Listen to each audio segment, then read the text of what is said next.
Kislev, c'est l'anniversaire de la libération de prison de Rabbi Shneur Zalman de Liadi. Alors on raconte qu'il y avait quelqu'un qui fréquentait les Lubavitch, et donc il avait 17-18 ans, et son père lui dit « Bon, ce soir je vais à une réunion. » Pourquoi? Oui, parce que c'est l'anniversaire de la libération de prison de Rabbi Shneur Zalman de Liadi. Okay, bon. Et puis, quelques mois plus tard, il dit « Papa, je sors, 16-17 ans. » À l'époque, on demandait la permission, on informait les parents. Pour Yud Tammuz, le 12 Tammuz. C'est l'anniversaire de la libération de prison de Rabbi Yosef Yitzhak. Alors le père me dit « Mais mon fils, j'espère que tu as des bonnes fréquentations parce que tu vas toujours à des célébrations de libération de prison. » Il se trouve que presque tous les rabbins de Chabad ont été en prison. Ils ont été en prison pour la bonne cause. Mais auparavant, je voudrais vous dire que la raison pour laquelle je remercie Rav Mendel de m'avoir invité et d'être avec vous, c'est parce qu'aujourd'hui, ce n'est pas un jour comme tous les autres. Rabbi Shneur Zalman de Liadi a dit « Je suis sorti de prison et celui qui participera à ma joie, parce que finalement sortir de prison, des prisons du Tsar, c'est être libéré, et pas simplement être libéré, mais c'est être... il risquait la mort. Donc tout celui qui participera à ma simcha, c'est nous aujourd'hui, eh bien moi je lui garantis qu'il sortira de toutes les prisons intérieures, extérieures. Prison en hébreu, ça se dit Betsor, mais ça se dit aussi Metzarim, les limites. Nous avons tous des limites. Pourquoi est-ce qu'on a des limites? Parce que moi je mesure 1m75 ou 1m75, je pèse tant, je ne dirai pas combien je pèse parce que j'ai pris un peu de poids, beaucoup même, passionnément, et on est tous limités. On est limité par l'endroit où on habite, on est limité par l'éducation qu'on a reçue, etc., etc. Donc on a tous des problèmes, on a tous des limites. Le fait d'être ensemble aujourd'hui, c'est une occasion, c'est un moment etratson, comme on dit en hébreu, c'est un moment propice à sortir de prison. Et le Rabbi Shneur Zalman de Liadi va plus loin. Il dit, ce jour c'est comme Yom Kippour. Tout ce qu'on demande à Yom Kippour, surtout à la fin de Yom Kippour, est exaucé. On a tous des besoins, on a tous des demandes. Et donc, nous avons l'assurance de Rabbi Shneur Zalman que nos demandes seront exaucées. On a intitulé je n'aime pas le conférence, comme une révolution planétaire. Pourquoi? Il faut savoir qu'il y a toutes sortes de révolutions. En général, les révolutions, c'est pour des causes économiques, il y a des changements de frontières, de territoires, etc., etc. Ici, il s'agit d'un autre type de révolution. Et on va voir quelle est la révolution qu'a apporté la libération de Rabbi Shneur Zalman de Liadi. En ce 19e jour du mois de Kislev, qui est un mois spécial, puisque c'est le mois de Hanouka, qui est le 3e mois de l'année. Et comme le dit le Nefesh HaChaim, il y a un monsieur que j'ai rencontré, fort sympathique, qui m'a dit qu'il est à moitié polonais et à moitié lituanien.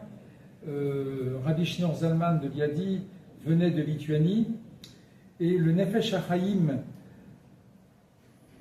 qui était un lituanien, un rabbin lituanien, qui n'était pas très chaud, qui s'opposait même à la Chassidoute, tout ça on va expliquer. Je vais essayer de démarrer. Le démarrage est toujours un petit peu, il faut passer les vitesses un peu long. Finalement, dit la même chose que Rabbi Shneur Zalman. En vérité, il n'y a pas plusieurs Torahs, il y a une seule Torah. Qu'est-ce qu'il dit? Il dit que ce qui se passe dans l'histoire, ça arrive, c'est toujours lié à une période de l'année. C'est-à-dire Pessah, c'est le printemps. Rosh Hashanah, c'est un autre moment de l'année. Hanouka, c'est la période de l'année où il fait le plus sombre. Donc c'est également la période de l'année, Hanouka, où il y avait une grande obscurité qui a été vaincue par les lumières de Hanouka et l'héroïsme des Maccabées. Donc il y a un lien entre la nature et l'histoire. Pourquoi est-ce qu'il y a un lien entre la nature et l'histoire? Parce que la source de la nature et la source de l'histoire, bon, l'histoire elle est vécue par les hommes, mais Dieu est le maître de l'histoire, même s'il nous laisse le libre arbitre, c'est le créateur. C'est le même créateur qui est à la base de l'histoire, c'est le même créateur qui est à la base de la nature. Et donc il y a un lien entre les deux. Or il se trouve que Hanouka est célébré au moment où il commence à faire froid, Tevet est encore plus froid, mais c'est un moment de grande obscurité, les nuits sont longues, etc. etc. Et c'est à ce moment-là que il y a un sursaut de lumière. Rabbi Shneor Zalman, son nom c'est Shneor, de lumière, parce qu'il a apporté la lumière. En fait, la Torah, quand on parle de Torah, on nous dit que la Torah est lumière et les mitzvot sont des bougies. Kiner Torah ve mitzvah or. Il a apporté la lumière de la Chassidut. Alors on va essayer de placer ça dans le contexte. Il faut savoir qu'à l'époque du Baal Shem Tov, qui est le fondateur de la Chassidut, il y avait une très grande pauvreté, il y avait les Cosaques, les pogroms, et donc les Juifs vivaient dans une très grande précarité. Et leur morale était au plus bas. Et plus encore, plus grave encore peut-être, pas plus grave, mais il y avait les riches et les pauvres, mais il y avait ceux qui connaissaient la Torah et le menu peuple qui était souvent des gens très simples et qui ne connaissaient pas la Torah. Et donc, ça faisait beaucoup de choses à la fois pour les gens simples, entre guillemets, parce que finalement, ça veut dire quoi être simple? Ce qui est important, c'est les questions aussi qui vont venir après, n'est-ce pas? Et donc, Rabbi Baal Shem Tov, Israël Baal Shem Tov, alors son nom, Baal Shem Tov, le maître du bon nom, ça veut dire ou bien il avait une bonne renommée, ou bien c'était le maître du nom. Le nom, c'est Dieu, Yud Ke Vav Ke. On ne connaît pas son nom, on ne peut pas le définir, mais le nom de Dieu, entre parenthèses, entre guillemets, c'est Yud Ke Vav Ke, c'est le verbe être. C'est celui qui est véritablement. Parce que nous sommes contingents, c'est-à-dire qu'on n'est pas là pour tout, on n'est pas éternel, en tout cas notre corps n'est pas éternel, et l'être nécessaire, l'être qui a toujours existé, c'est Yud Ke Vav Ke, l'être suprême, comme on disait pendant la Révolution en France, c'est Dieu. Donc, le Baal Shem Tov, c'est le maître du bon nom, ou c'est le maître du nom, c'est-à-dire que c'est quelqu'un, un rabbin, qui a une connaissance du nom en profondeur. Et il a remonté le moral de cette partie de la communauté qui était affaiblie, abaissée par les pogroms, par le dédain d'une élite de rabbins, etc., etc. Son élève, il avait plusieurs élèves, hein, mais son élève privilégié, c'était le Maguide de Mezrich. Le Maguide, le prédicateur, pour parler français, de la ville de Mezrich. Et ce Maguide, Agada, dire, n'est-ce pas, ce Maguide, c'est l'anniversaire de décès aujourd'hui. Donc c'est un double anniversaire. La libération de Rabbi Shneor Zalman de Liadi de prison et la Iloula du Maguide de Mezrich. Donc c'est un moment, un Etratson, un moment propice. Et d'ailleurs, dans les milieux chassidiques, on dit que c'est le Rosh Hashanah de la Chassidut. Il faut savoir que Rosh Hashanah, vous savez, Rosh c'est la tête, c'est pas le début, mais c'est la tête qui dirige tout, qui influence tout le reste de l'année, Shana. Et il faut savoir que Shana, c'est Sheni, le numéro 2, c'est Shinui, la répétition, rebelote, je recommence. On a tous des bonnes dispositions en Rosh Hashanah et souvent, rebelote, on recommence. On avait la volonté de changer. Shana, c'est Shinui, le changement, mais c'est également la répétition. On est toujours confronté à ces deux. Est-ce qu'on va changer ou est-ce que ça va recommencer? Et donc, l'importance de ce jour, c'est que Rabbi Shneor Zalman a été, donc, c'est l'un des disciples de préféré du Baal HaTanya, de Baal Shem Tov et du Maguid, et il y avait une opposition. C'est-à-dire qu'il y avait une opposition parce que les rabbins, à juste titre, étaient suspicieux. Ils se sont posé des questions. Qu'est-ce que c'est que ça? Un nouveau judaïsme? Un judaïsme en mouvement? Non, ce n'était pas le judaïsme de Delphine d'Orvillers en mouvement, qui à mon avis n'est pas tellement en mouvement. Je trouve que c'est plutôt cinématographique, mais bon. Mais noir, c'est bien. C'était un judaïsme en mouvement, donc les rabbins se disent mais c'est dangereux, il y a du changement, etc. etc. Et puis il y a une démocratisation de l'enseignement, il n'y a pas simplement ceux qui savent et ceux qui ne savent pas, ou qui savent moins, mais en plus de ça, c'était une époque où il y a eu des faux messies. Quand ça va mal, alors il y a des messies, il y a des gourous. Donc ils ont eu très peur, et ça a été une lutte terrible. C'est ce qu'on appelle le mouvement des mitnagdim, les opposants. Et donc, ils ont inventé une histoire. Il se trouve que Rabbi Shneur Zalman de Liadi, de la ville de Liadi, c'était déjà le Fonds social juif unifié, la campagne de Tzedaka, la Magbit. Il collectait, entre autres, des fonds pour Israël. Parce que Israël, bon, nous le savons, il y a toujours eu des juifs en Israël, ils étaient très pauvres. Aujourd'hui encore, d'ailleurs, on tient grâce à l'oncle Sam ou à la communauté. Quand vous allez, je ne sais pas à l'hôpital, mais il suffit de voir les murs des hôpitaux de nations de X, Y, Z, de Los Angeles. Donc, ils collectaient de l'argent pour Israël. Et comme Israël, à l'époque, était sous la domination des Turcs, vous voyez que l'histoire, l'Empire ottoman, on l'a accusé d'être un opposant à la Russie, parce que les Turcs et les Russes étaient en conflit. Et il a été emprisonné. Il a été emprisonné, et il est resté 53 jours en prison. 53 jours. Et les juges n'étaient pas si bêtes que cela. Ils lui ont posé des questions. Et à tel point qu'il y en a un, c'était des gens qui étaient cultivés, ils lisaient la Bible, et l'un des juges est venu interroger le Baal HaTanya, et il lui a dit, écoutez, il y a un truc que je comprends, il y a plusieurs versets que je ne comprends pas, mais il y en a un qui vraiment m'interpelle. C'est celui dans la Genèse où Dieu dit à Adam, où es-tu? Dieu ne sait pas où est Adam. Alors le Baal HaTanya, Rabbi Shneur Zalman, lui a répondu, il a regardé, il lui a répondu, oui, où es-tu? C'est une question que toi, moi, chaque être humain doit se poser un jour, chaque jour, souvent, chaque semaine.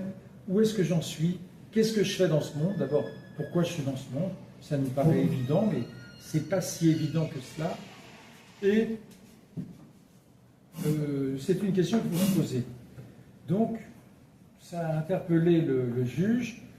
C'est pas ça qui a fait que Rabbi Shneur Zalman a été libéré, mais ils ont très bien vu qu'en vérité, il collectait de l'argent pour les communautés juives, et c'était pas pour fomenter une révolution contre l'empereur de Russie. À ce propos, la famille Schneerson, donc Schneerson, les fils de Schneer, n'est-ce pas? La famille Schneerson a, lorsque Napoléon a fait la guerre à la Russie, certains rabbins ont dit c'est l'émancipation, c'est formidable, il faut soutenir Napoléon. Et Rabbi Shneur Zalman, lui, a dit non, au contraire, il faut lutter contre Napoléon.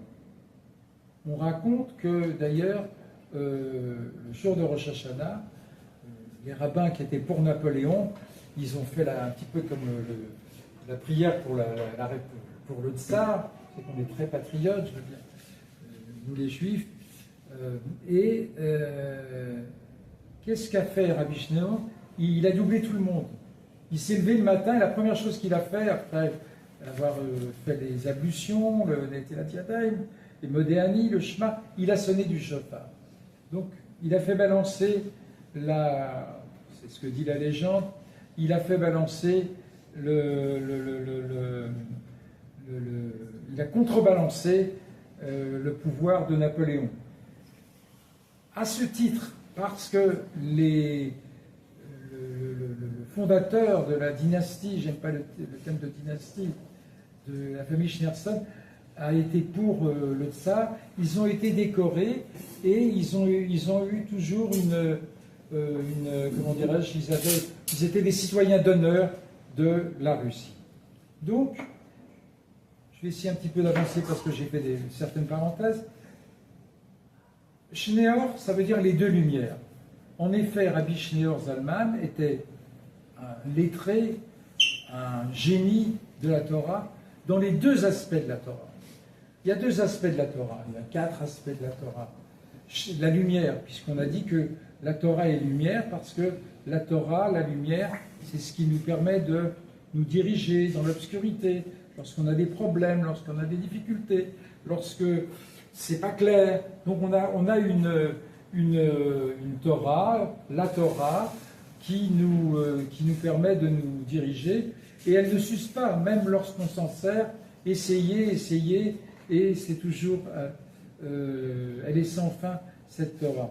Donc il possédait les deux aspects de la Torah. Il avait une connaissance profonde du corps, entre guillemets, de la Torah, et de l'âme de la Torah, c'est-à-dire de la mystique, ce qu'on appelle la mystique. Et c'est une mauvaise traduction. Regardez, mystique, ça vient de mystère. Et alors, comment est-ce qu'on appelle la mystique juive en hébreu? Quelle est l'œuvre fondamentale de la mystique? C'est le Zohar. Et Zohar, c'est la lumière. Donc il n'y a rien de caché. Bien sûr, il faut être initié, il faut avoir eu un bon background, il faut être solide. Mais en fait, ce que Rabbi Schneor Zalman a dit, c'est que à partir du Baal Shem Tov, à partir du Maggid, n'est-ce pas, il faut diffuser au maximum le Zohar, la mystique, l'aspect profond, l'âme de la Torah. Lorsque quelqu'un est malade, alors on donne des antibiotiques. Et lorsqu'il est très malade, on donne une grande dose d'antibiotiques.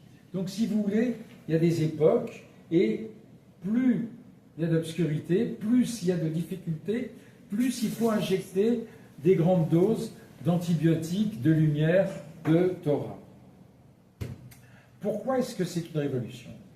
D'abord, le fait de démocratiser, d'ouvrir les mayanotes, la lumière, les sources de la chassidoute, de la Torah.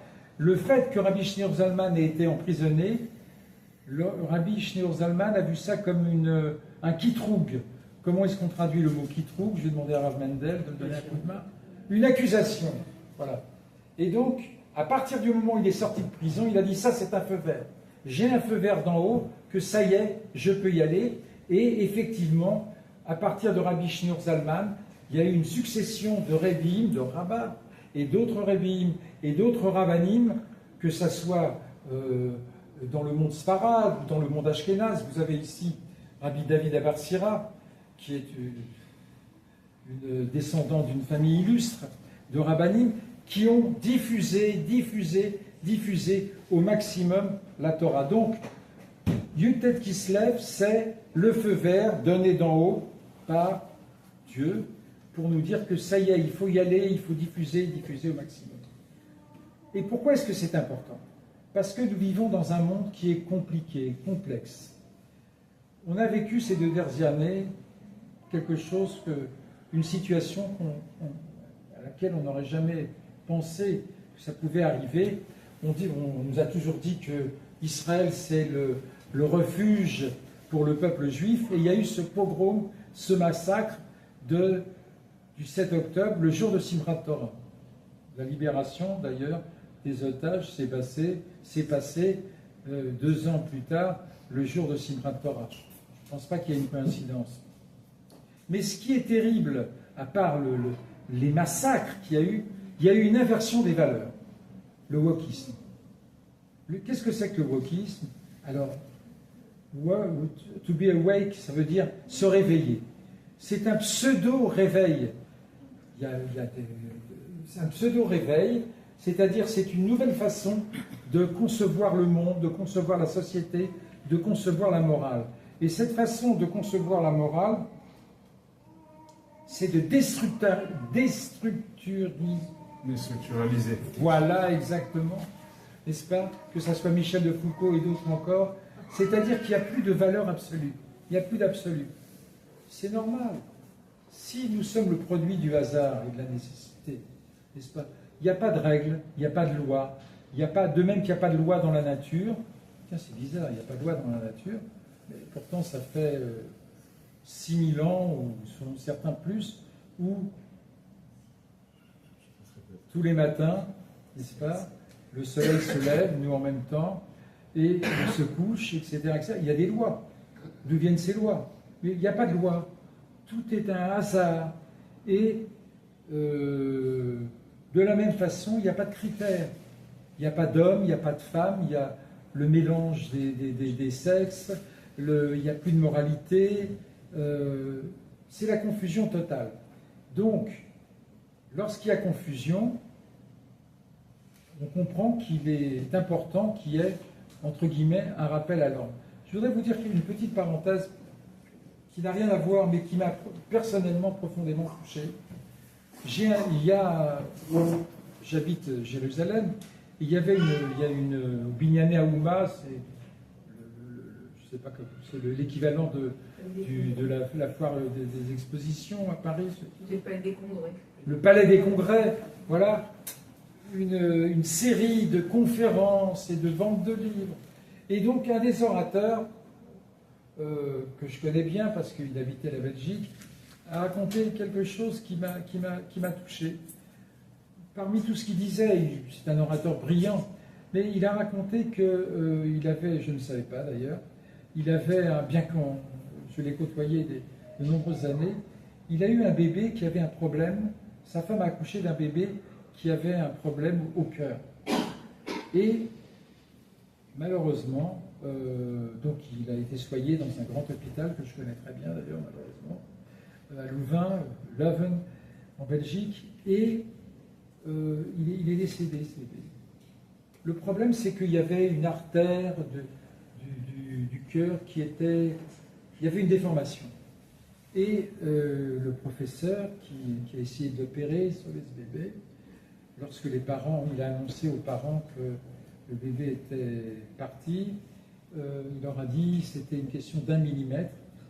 Et Rav Slavatitsky s'est étonné, 1 millimètre. Alors le professeur en question il a dit, mais monsieur le rabbin, je suis étonné que vous posiez cette question. Il y a, je ne sais pas, 6 milliards d'individus dans la Terre. Mais la question, c'est pas qu'il y a un bébé avec lequel le cœur était... Il y avait une petite anomalie, entre guillemets, d'1 millimètre. C'est comment expliquer que les 6 milliards d'individus que nous sommes n'aient pas ce problème-là. Donc, on ne va pas rentrer dans le débat, c'est pas le débat, même si c'est un de mes dadas, je veux dire, de la création, de la finalité, de l'existence de Dieu. Mais c'est vrai qu'on se lève le matin et, vous savez, en hébreu, on dit Teva, c'est la nature. Et la beauté de la langue hébraïque, ce n'est pas une convention, mais la langue hébraïque, intrinsèquement, en soi, ça représente quelque chose. Par exemple, Maïm, c'est 2 M et un Yud, c'est H2O. Ou bien Teva, la nature, c'est la même valeur numérique que Elohim, le nom de Dieu, qui est au pluriel, parce que Dieu est présent partout. Donc, il n'y a pas plusieurs dieux, mais il y a des parcelles, entre guillemets, de divinité dans toutes les parcelles de la nature. C'est pour ça que c'est un pluriel. 86 Teva, la nature, 86 Elohim. Mais Teva, ça veut dire Tavoa, ce qui est enfoui. N'est-ce pas?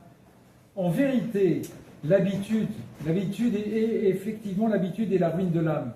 C'est-à-dire que nous prenons pour acquis des choses que nous voyons qui nous arrive chaque jour, mais c'est en fait, cette régularité est la preuve de l'existence de Dieu, cette finalité à 1 millimètre près est la preuve de l'existence de Dieu, mais c'est caché.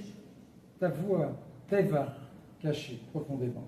Et la chassidoute, justement, le but de la chassidoute, c'est de remettre les pendules à l'heure, c'est de nous dire qu'il y a des valeurs, qu'il y a des lois, que tout n'est pas permis. Et ce que nous avions vécu le 7 octobre, à part le fait que c'est des massacres horribles, c'est que, qu'est-ce qui s'est passé? Nous l'avons vécu. C'est que les victimes sont devenues des coupables. Il y a une inversion. La barbarie a été justifiée.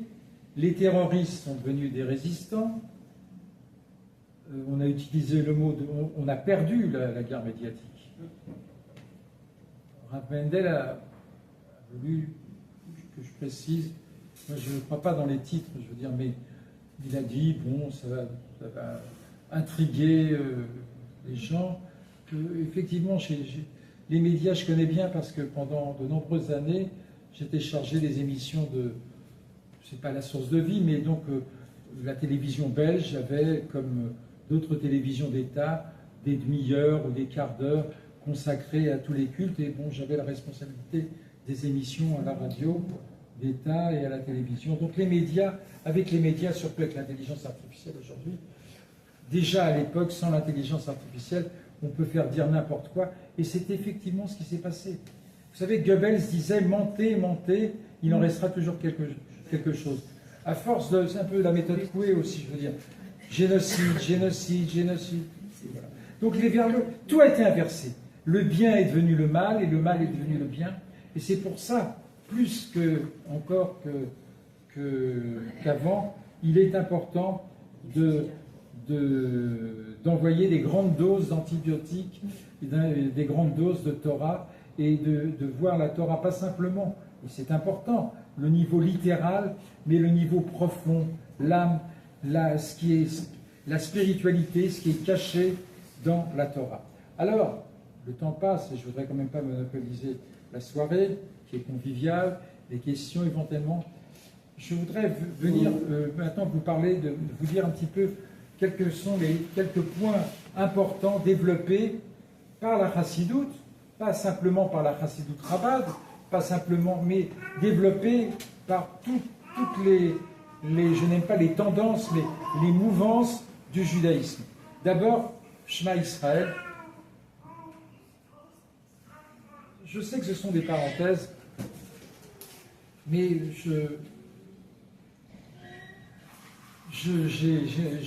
en zappant sur mon téléphone, comme tout le monde, n'est-ce pas, on va tous avec la tête courbée, j'ai vu une photo de BHL qui mettait les tefilines. Il était en visite en Ukraine, il mettait les tefilines, mais il ne mettait pas simplement les tefilines, parce que celui qui lui a posé les tefilines, bon, c'était un Lubavitch. Êtes-vous juif, monsieur? Il mettait les tefilines.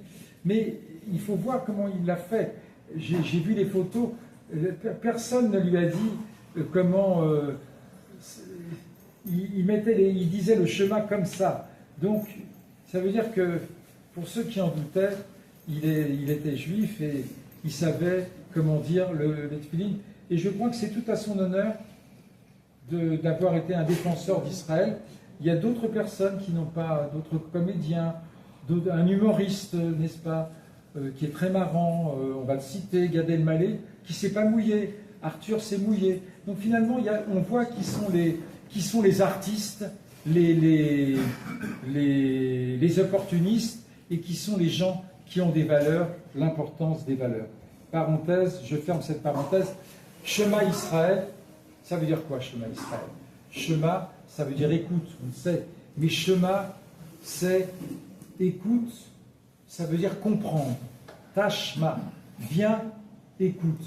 Quand on étudie le Talmud, on voit que l'expression qui revient, c'est Tashma, viens, écoute, viens comprendre. Lorsqu'on étudie le Zohar, regardez la différence. Il n'est pas dit Tashma, viens, écoute, mais il est dit Tachazi, viens, regarde. Donc, l'étude de la Torah niglée, de la Mishnah, du Shulchan Arour, du Talmud, c'est le Sechel écoute, l'étude du Zohar, de la Kabbalah, de la Chassidut, c'est voir. Alors évidemment, écouter, comprendre ou voir, c'est pour ça que je perds mes lunettes, écouter et voir c'est beaucoup plus profond. Lorsque je vois quelque chose, il n'y a pas de contradiction. J'ai vu, c'est comme ça, j'ai vu. Lorsque j'ai entendu, est-ce que j'ai bien entendu, est-ce que j'ai bien compris? Vous voyez, les deux formes de compréhension. Shema, réfléchis Israël, que Hachem Elokeinu Hachem Echad. Ça veut dire quoi? Ça veut dire, et ça c'est développé dans les ouvrages de la Chassidut et d'autres ouvrages encore, ça veut dire quoi? Ça veut dire que Dieu est un. Mais ça ne veut pas simplement dire que Dieu est un, mais ça veut dire qu'en vérité, il est unique, qu'il n'y a rien d'autre que lui. Vous savez pourquoi Spinoza a été excommunié? Parce que Spinoza, juif, Spinoza a dit dans chaque mensonge, pour qu'un mensonge tienne, pour qu'une contre-vérité tienne, il faut qu'il y ait une parcelle de vérité. Ce n'est pas un mensonge qu'il a dit. Mais il a dit, c'est ce qu'on appelle le panthéisme. Il a dit que Dieu et la nature, c'est égal. Oui, Elohim, Teva, 86-86. Oui, la nature, c'est du divin. N'est-ce pas? Mais Dieu est plus que la nature. Et il a été excommunié parce qu'il s'est arrêté à ce stade-là. La nature est divine, mais Dieu est plus que la nature. Au-dessus de la nature. Yud Kevavke, c'est l'être. Donc, réfléchir à l'unité de Dieu.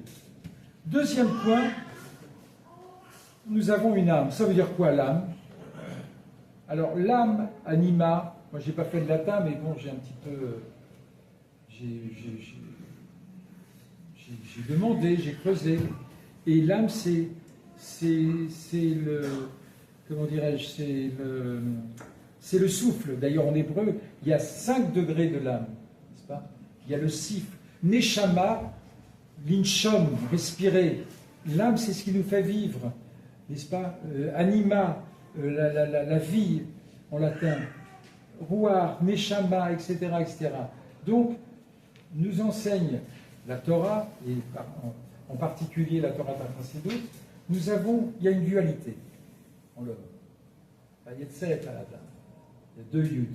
Il y a une parcelle, il y a des pulsions, il y a quelque chose qui nous pousse, qui nous tire vers le bien, et il y a des pulsions qui nous tirent, qui nous attirent vers le mal. Donc le fait qu'il y a une dualité en nous, en l'homme, la femme, et que nous avons une lutte intérieure, et que nous devons lutter, et que nous pouvons réussir. Mais ce qui est important, c'est que la parcelle de divinité que nous avons en nous, c'est chelek, c'est une parcelle, c'est un reflet. Parcelle, c'est quelque chose qu'on pourrait couper en petits morceaux. C'est un reflet de Dieu. Donc il y a du divin dans nous. Et nous avons 2 âmes, la Nefesh Haelokit et la Nefesh Habehemet. Un autre point qui est développé dans la Chassidut, c'est Ivdu et Hashem Besibra. La joie.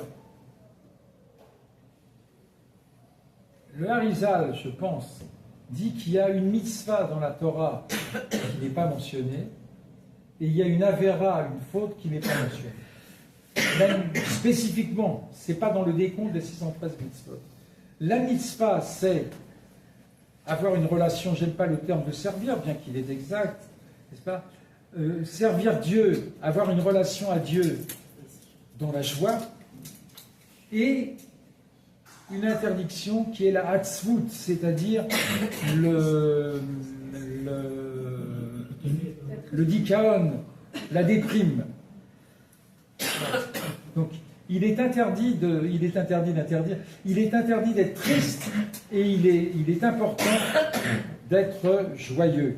Donc l'importance de la joie, parce que simcha, la joie, lorsque quelqu'un est joyeux, alors il est comment dirais-je, il dépasse toutes les limites. Et comme nous l'avons dit au début, nous sommes limités, nous avons des problèmes. Donc la joie, est un moteur. Et la joie, c'est important dans le chassidisme. 5e point, le fait que nous sommes, comme disait Pascal, un roseau pensant. C'est-à-dire un roseau c'est encore moins qu'un arbuste. C'est une tige. C'est-à-dire que nous sommes une tige, nous ne sommes pas grand-chose. Il faut prendre conscience que nous ne sommes rien en vérité. C'est le bitoul. Le bitoul, c'est-à-dire le fait, le maboul, vous avez entendu parler, il est maboul, il est fou. C'est la même. C'est le bilboul, c'est la confusion. Si on se noie, la confusion. Mais d'un autre côté, il y a un aspect positif, le fait que nous ne sommes rien, que nous ne sommes pas grand-chose. En tout cas. Mais, donc, à ce propos, je voudrais, puisqu'on parle de Belgique et d'histoire, 2 histoires qui ne sont pas belges. Un chassid est venu un jour voir le Tzemar Tzedek, son rabbi, et il lui a dit, à la synagogue, tout le monde me pousse. Alors le rabbi lui a répondu, fais-toi un petit peu plus petit et tu verras que personne ne te pousse. Donc si je suis le centre de l'univers, alors on m'a poussé, on m'a voulu ceci, on m'a dit cela, je suis un peu parano, on me pousse, on marche sur les pieds. Mais si je suis réservé, ben, tout va bien. 2e histoire, un chassid attendait de rentrer en Yeridout, en entretien avec le rabbi. Jusqu'à un certain moment, le rabbi recevait des gens individuellement. Moi, j'ai eu la chance, au Hachem, en 1968, donc en 1968, c'est la première fois que je suis rentré chez le rabbi Lubavitch. Il parlait très bien le français, il avait un accent russe, et le rabbi parlait en français, évidemment. D'ailleurs, à peu près à la même époque, j'ai rencontré le grand-père de Rav Mendel, qui lui aussi était en Yeridout à cette époque. Et donc, on ne va pas rentrer dans le détail, puisque le rabbi m'a dit, peu importe, j'avais des questions, il m'a dit, vous irez à la Bibliothèque nationale, vous trouverez... C'est pas important. Mais ce qui est important, c'est la question et la réponse que le rabbi donne à ce chassid qui vient et dit « J'ai besoin de ceci, ça va mal, et Dieu doit me faire ceci. » Il énumère toutes les demandes. Alors le rabbi lui a répondu « Mais tu m'écris ce que tu demandes à Dieu, mais est-ce que pourquoi est-ce que tu ne fais pas une liste de ce que Dieu te demande et ce que Dieu attend de toi ?» Bien sûr que nous devons demander à Dieu, comme on parle à son Père, je veux dire, ce que nous avons besoin, ce que nous pensons, ce dont nous avons besoin. Mais il faut aussi se poser la question de qu'est-ce que Dieu attend de moi. Un petit peu comme la réponse de Rabbi Shneur Zalman au juge qui est venu l'interroger en lui disant où tu es, qu'est-ce que tu fais dans ce monde, qu'est-ce que tu peux apporter à ce monde, qu'est-ce que tu peux apporter aux autres. Un autre aspect, il y en aurait d'autres, c'est le fait que, on a dit que l'importance de ce monde matériel. Il y a beaucoup de...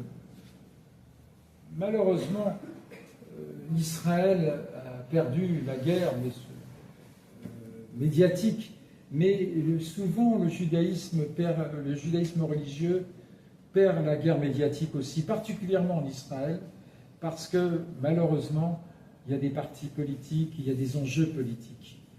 Et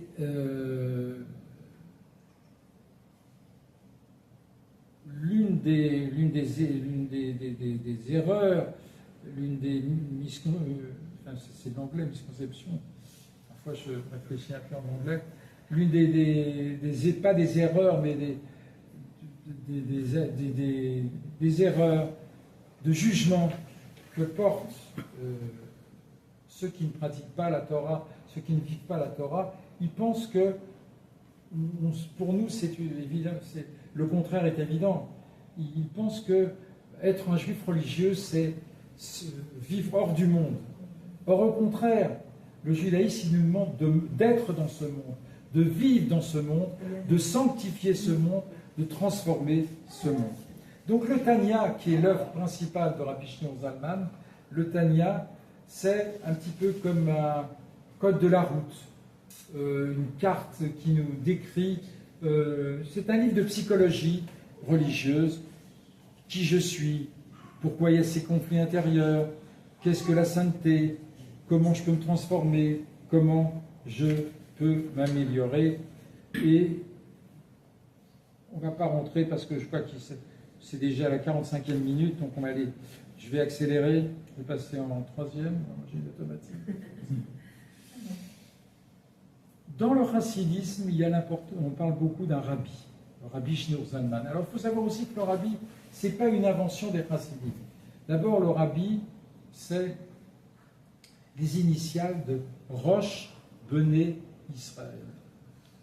Il y a toujours eu des rabbis, des rabbis dans le judaïsme. Et vous savez qui était le premier rabbi? C'était Moshe, Moïse, n'est-ce pas? Et il y a un verset dans Shemot, dans Beshalach, qui nous dit Vayaminu Bashem ou Moshe Avdo. Ils ont cru dans Moshe au moment du passage de la mer Rouge, et dans Vayaminu Bashem, ils ont cru en Dieu, et dans Moshe Avdo. S'ils ont cru en Dieu, qu'est-ce qu'il y a de plus? C'est extraordinaire d'avoir confiance, d'avoir une confiance et conscience de Dieu, mais c'est le top. Pourquoi est-ce que la Torah rajoute Vayaminu Bashem ou Moshe Avdo? C'est le top. Ils ont cru en Dieu, ils ont une conscience de Dieu. On nous dit qu'au passage de la mer Rouge, vraiment, chaque individu avait une conscience de Dieu. Alors pourquoi rajouter où veut Moshe Avdo? Parce qu'en vérité, oui, le but, c'est de nous rapprocher de Dieu.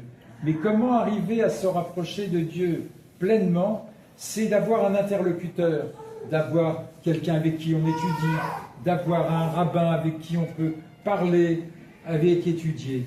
Vayaminu Bashem ou Moshe Avdo. Et donc c'est ça un rabbi. C'est pas un chef politique, c'est pas un gourou, c'est pas un faiseur de miracles, c'est pas quelqu'un qui vous remplace un directeur de conscience. Regardez, le rabbi Lubavitch, au début, lorsqu'il est devenu rabbi, il a pris la suite de son beau-père en 51, il était très révolutionnaire, n'est-ce pas? Et ça a continué de plus en plus. Et il a reçu un groupe d'étudiants. Et parmi les étudiants, il y en a un qui lui a demandé, il paraît que vous faites des miracles. Et voici ce que le rabbi a répondu. Il a répondu, écoutez,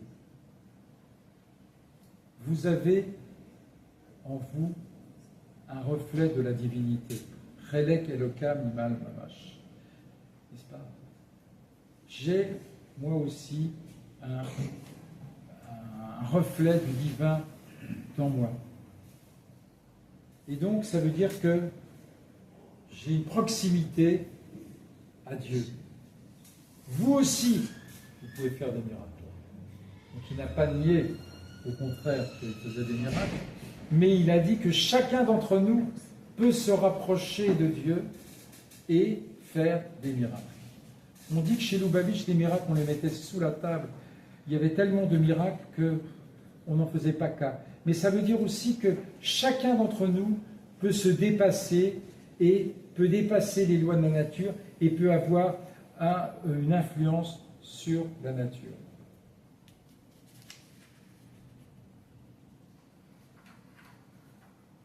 Cette révolution, et on arrive à la fin, cette révolution, elle a un but. On va célébrer la fête de Hanouka. Les Grecs n'ont pas détruit, ils ont profané le temple, mais ils n'ont pas détruit les fioles d'huile qui étaient utilisées pour allumer la menorah. Au contraire, ils les ont désacralisées. Comment, je ne sais pas, mais ils les ont désacralisées. Parce que les Maccabées, selon la halakha, selon la loi, dans une telle situation, même si c'est de l'huile qui n'a pas, on va parler, le tampon du rabbinat, le fait qu'elle soit 100% végétale, on peut l'utiliser pour allumer la menorah dans le temple. On n'a pas besoin qu'il y ait le tampon du rabbinat. Je transpose en termes. Ils ont refusé. Pourquoi? Parce que ce que les Grecs voulaient, c'était pas nous empêcher d'étudier la Torah. Mais comme on le dit dans la prière de Al-Anissim, le Hashkicham Torah Techa, ils voulaient qu'on oublie que cette Torah, c'est la Torah de Dieu. Ils voulaient qu'on lise la Torah comme un livre d'histoire, comme un livre culturel, mais pas quelque chose comme un livre qui vient de Dieu. Eh bien, pourquoi je vous dis ça, je ne sais pas.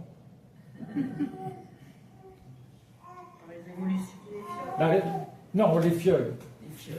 J'ai perdu le fil, donc on va voir si vous suivez. Moi, je ne me suis plus. Bon. Oui, mais comment on parlait des fioles? Vous parlez de sacraliser, trouver les fioles. Ils ont peur. Non, ce qu'ils voulaient, c'est que les Grecs voulaient qu'on lise la Torah, qu'on étudie la Torah comme quelque chose de profane. Quel rapport avec la... Je ne sais pas, mais c'est... Oui, je sais maintenant. Le but... Voilà, je sais maintenant. Le but, la finalité de l'histoire, on le voit dans l'histoire de Hanouka.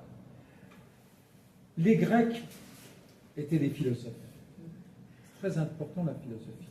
La différence entre la philosophie et la religion, ou les religions, c'est que la philosophie, c'est l'homme qui réfléchit et qui va vers Dieu.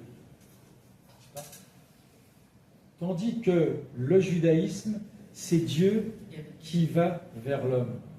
Bien sûr qu'on doit utiliser sa tête.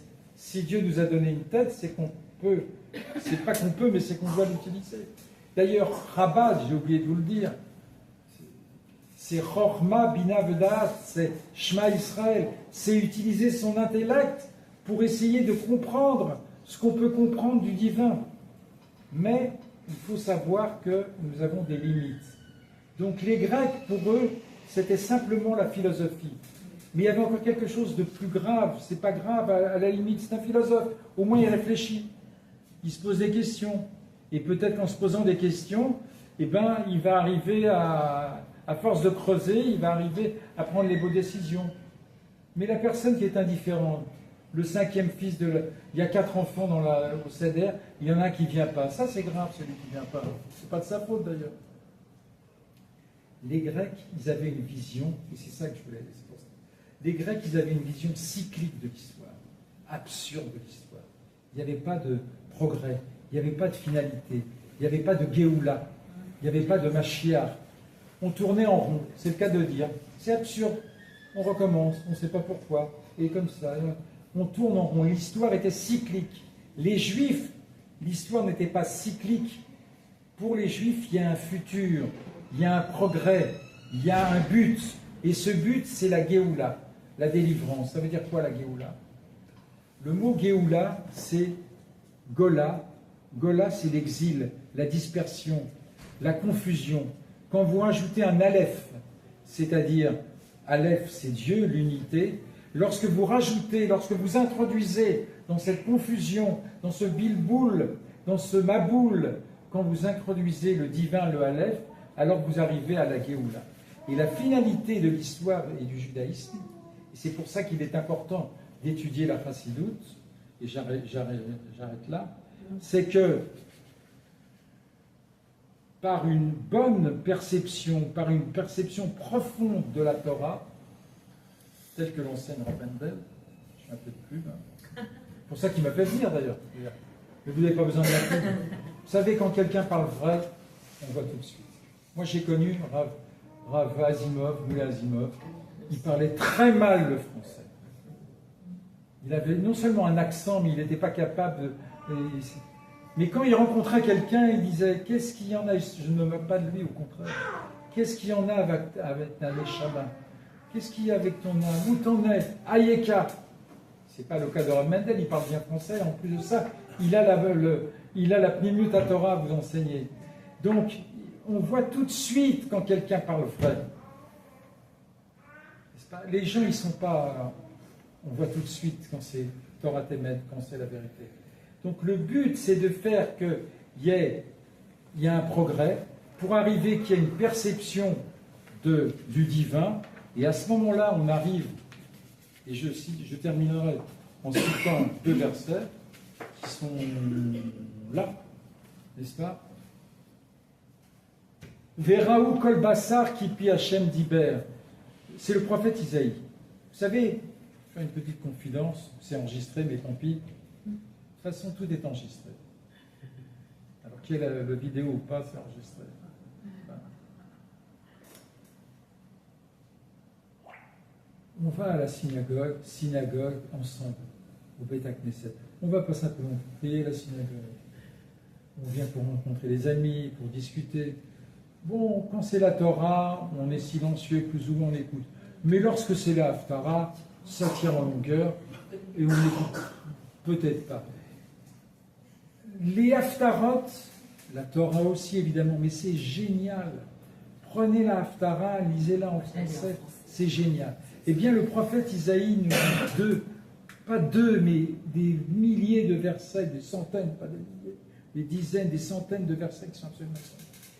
Et avec précision, Veraou kolbasa kipi Hashem diber. Lorsque Mashiach viendra, j'ai les yeux, moi je dois être opéré de la cataracte, j'ai les yeux, j'ai les lunettes, je vois. Mais là, je ne verrai pas simplement, après le cas, mieux, n'est-ce pas? Mais ils verront en profondeur. Ils verront la chose suivante, c'est que cette table, c'est une table. Il y a du plastique, il y a des pieds. Sur une table, on peut manger, on peut étudier, on peut faire ceci. Mais ils verront un petit peu comme un ingénieur en atome, en nucléaire, ils verront que ce sont des protons, des neutrons, des électrons. Ils auront une perception avec leurs yeux du divin. Veraou kolbasa kipi Hashem diber. Ils verront que c'est Dieu. Et là, on pourrait parler beaucoup, c'est le cas de dire. Pourquoi est-ce qu'on utilise la métaphore de la parole lorsqu'on parle de Dieu? Et ils verront, donc il y aura une perception, une transformation de l'univers. J'étais, Rav Mendel aussi, au Kinus HaShkorim. Et il y a eu un atelier sur l'intelligence artificielle avec quelqu'un qui est brillant, qui s'appelle Simon Jacobson. Il a un livre qui a été traduit en français, je ne l'ai pas vu, il faut l'acheter, qui s'appelle Une vie pleine de sens. Vous l'achetez aussi, Amazon, tout ça. Et il a développé cette histoire d'intelligence artificielle. Aïe, aïe, aïe, c'est l'intelligence artificielle, catastrophe, les boulots. Mais il est arrivé à la conclusion que d'abord il faut utiliser l'intelligence artificielle, mais que le fait qu'on va être libéré de pas mal de tâches et qu'on aura plus de temps libre, la question, qu'est-ce qu'on va faire de ce temps libre? Ben pour lui, on va arriver de cette façon au temps messianique où on n'aura plus besoin de travailler. On pourra se consacrer à l'étude de la Torah. C'est ce qui se passera, nous dit également le prophète Isaïe. Kimala haaretz dea et Hashem que maïm layam chassim. Alors à ce moment-là, quand viendra le Messie, grâce à l'intelligence artificielle, mais pas seulement, je veux dire grâce à quoi? Le fait qu'on ait du temps libre, à ce moment-là, on pourra s'occuper vraiment des choses sérieuses. Les choses sérieuses, c'est pas simplement la connaissance de Dieu, parce qu'il y a quelque chose de très très important également, c'est ce qu'on appelle Tikkun Olam. CNN, vous savez que le rabbi, il a arrêté, je ne sais plus en quelle année, de donner des dollars, n'est-ce pas? Il y aura encore beaucoup à dire sur l'aspect révolutionnaire du rabbi. Mais il a arrêté de donner des dollars, mais il a arrêté de recevoir individuellement, et il donnait des dollars. Et une équipe de CNN est venue et lui a demandé, alors vous dites que le Mashiach viendra. En un mot, sur un pied, un petit peu comme avec Rabbi Akiva, n'est-ce pas? Comment? More good deeds, faites du bien, du tzedek, de la justice. Donc lorsque Mashiach viendra, et comment on peut arriver à faire venir Mashiach? C'est par l'approfondissement de la Torah, par les mitzvot, et également, je ne veux pas dire et surtout, mais également et surtout par more good deeds, par le bien, plus du bien, et du bien, et du bien, et de cette façon, Mashiach viendra, Bimera Veyameinu. Amen. La première question